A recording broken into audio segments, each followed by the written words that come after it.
Gents, we're moving on to our first afternoon session now. And this time we're going to be hearing from Ali YILMAZ, co-CEO from SEM, who's going to be discussing living with machines. So this session is going to discover the popularity of AI, the continuously evolving landscape, and learning how to implement AI into our personal and our professional lives through a variety of different tactics. And so Ali comes from a well-rounded background featuring a balanced blend of tech and digital marketing. In his 6 years at Google, he led teams looking after Turkey and Southeast Asia's travel industry advertisers respectively.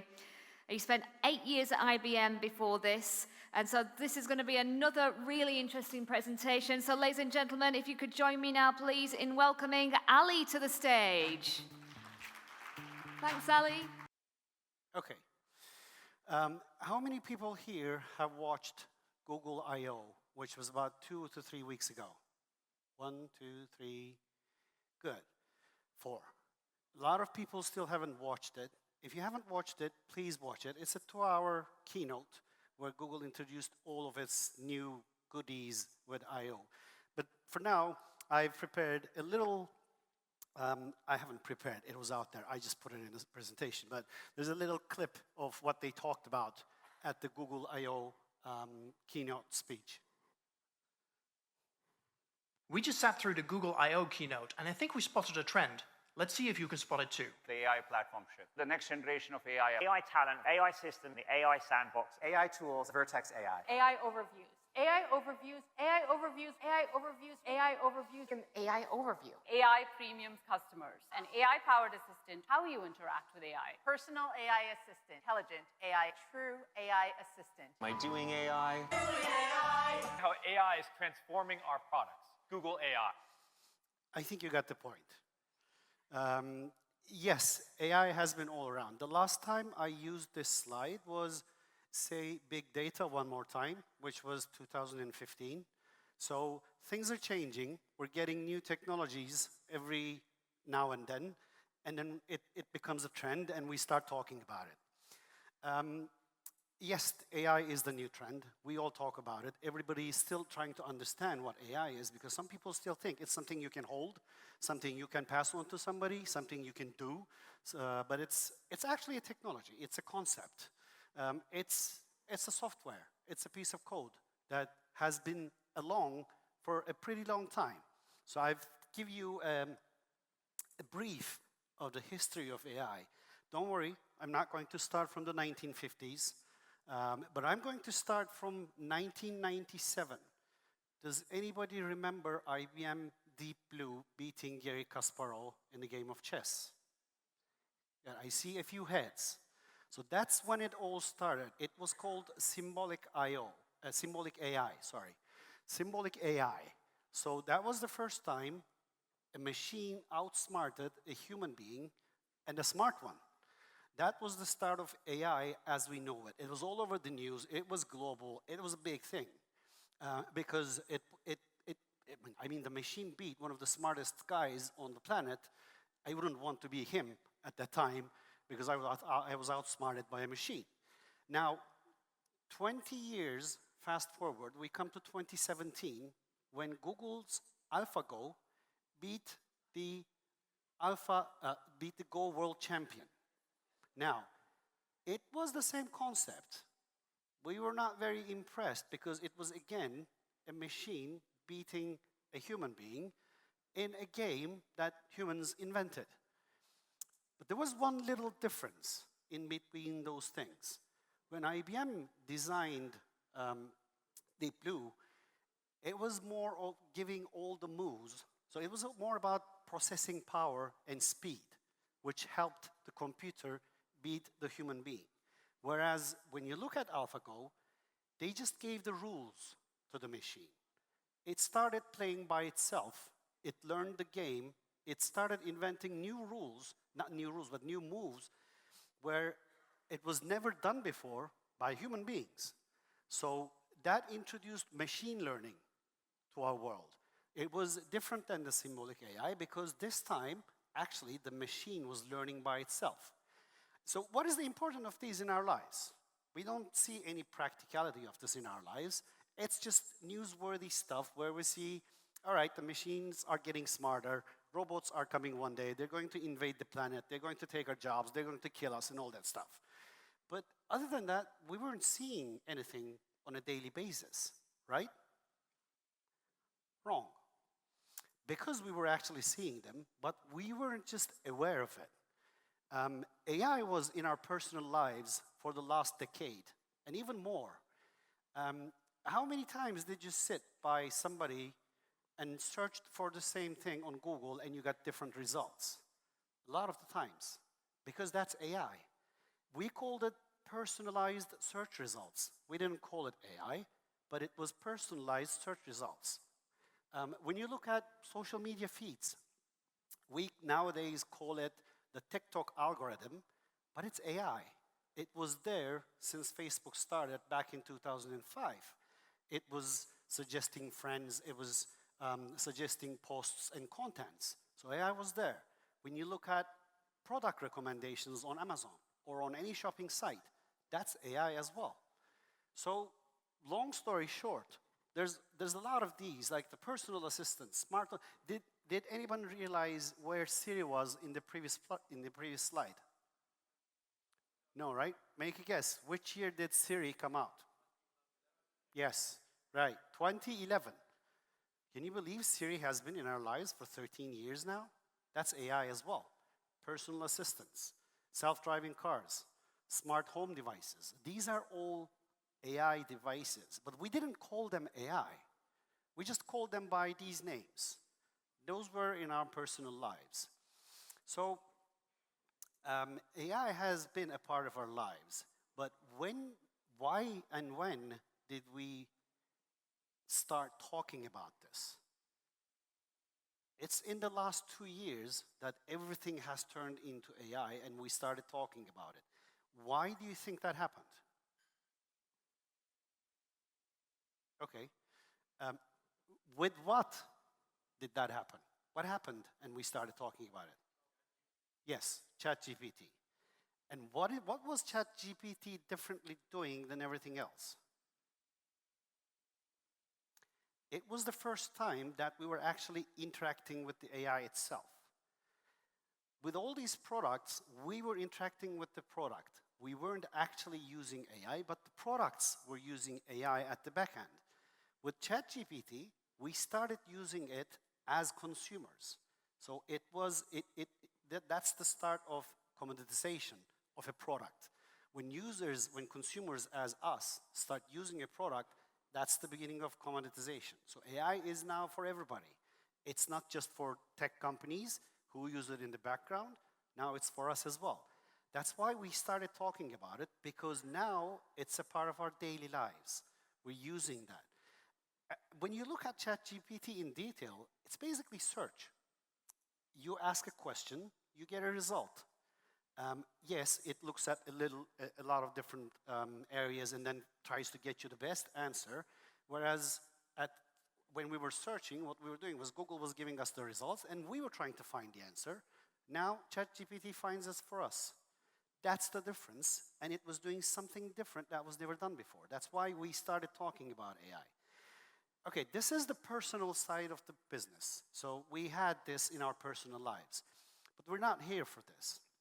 We're here for the more professional side, because how is AI going to affect the digital marketing world, or how it is already affecting the digital marketing world? It's been around for a while as well. I mean, when you look at the professional stuff from the digital marketing side, the personalization, customer insights, content creation, automation, ad optimization, visual and search and stuff like that, these are all already AI-based, or they will be replaced by AI, which humans were doing. So I'm not going to talk about and get into the details what these are. I actually got these from ChatGPT and Google Gemini. So you can do it yourselves as well. The previous slide as well, by the way. I just asked them what is going to change with AI, and they gave me the answers, and here's my presentation. So this is how you're supposed to use AI, right? Well, I already knew these, but you can go in details. What I want to talk about here is how is this going to affect our lives as marketeers or as people who work for digital marketing or with data? How are these going to affect us? Now, because digital marketing is our core business, we've started thinking about this back in 2019. We actually had a company management offsite where we literally discussed what is going to change in our lives when actually machines are doing the ad optimization, when machines are doing the bidding, when machines are doing the ad creatives, and SEO and all those stuff. So what we realized was there is this black box.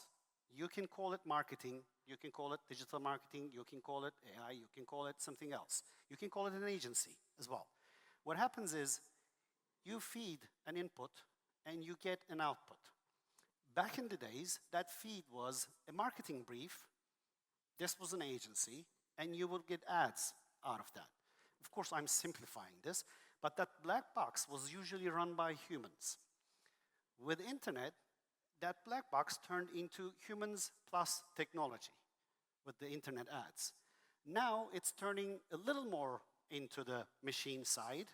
More technology is introduced and less human is there. So what we looked at was that black box is going to be there, but we have in our scope of works, the services we provide fall into that black box. If machines are going to take over, what are we going to do? This is what we discussed, and what we ended up with was we need to move a little more towards outside of the box, because it is not going to change the work itself. But the thing happens in black box is getting more and more complicated. We started with search 20 years ago. We have now search, YouTube, Facebook, Instagram, TikTok, Snapchat, Reddit, I don't know, AppLovin, Iron Source, Google Analytics, Adjust, Apps Flyer, a lot of technologies within there. It needs automation. It needs AI. You can't handle all of this with human beings. That's not possible.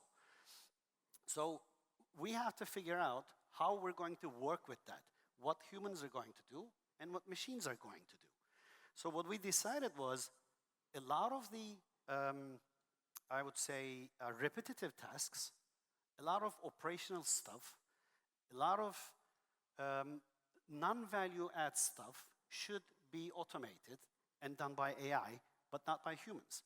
Because you would probably all know, you hire for repetitive tasks, you hire the new graduates, they come in, they do it for a year, they get bored, and they leave. It's not a good job for a human being to do repetitive tasks in this environment because they get bored, which is understandable. So we decided to move away from that area, and of course technology was coming in. It's not that we decided, we had to move out of that area, and we decided to define our scope of work from scratch. So what we did was, what is happening with this black box is, yes, there are technologies coming in, but we're producing more and more data as an input and as an output. Now, when we talk about input data, you have a lot of these things here: consumer insights, analytics, CRM data. Now, with the cookieless world, you will have to work with your first-party data. Your first-party data is your CRM data, web data, store data, call center data. You need to figure out what to do with that data, feed that into the black box, it gets something for your marketing efforts, build a strategy out of those. So you need to have data scientists, data engineers, you need to know how to handle data. That's what we decided. We're going to move away from operational stuff.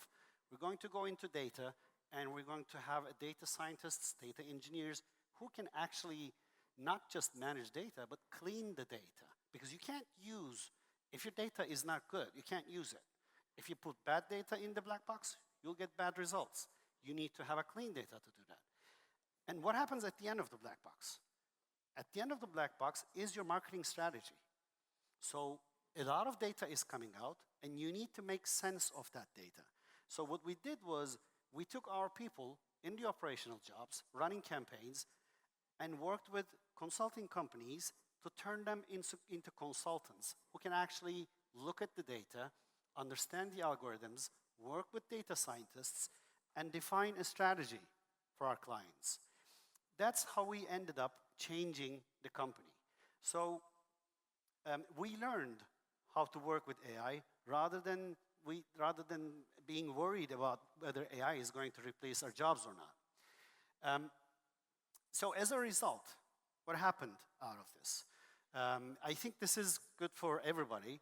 What happened was, it's good to know what you're doing, and it's good to focus on your own business. If you're an airline, focus on airlines. If you're an hotelier, focus on that. If you are a delivery company, focus on delivery. Not everybody has to be an AI company. Everybody's trying to do something with AI.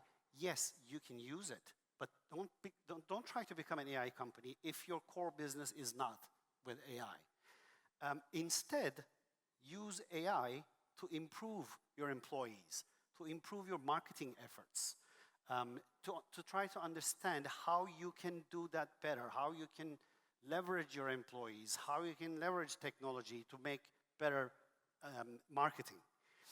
And work with subject matter expert companies to help with your digital marketing. Again, this goes back to you're focusing on your core business. Digital marketing is our core business. Everybody needs to focus on their core business and get help from outside companies to do other stuff that is not about their core business. I think that ends my presentation. Thank you very much for listening.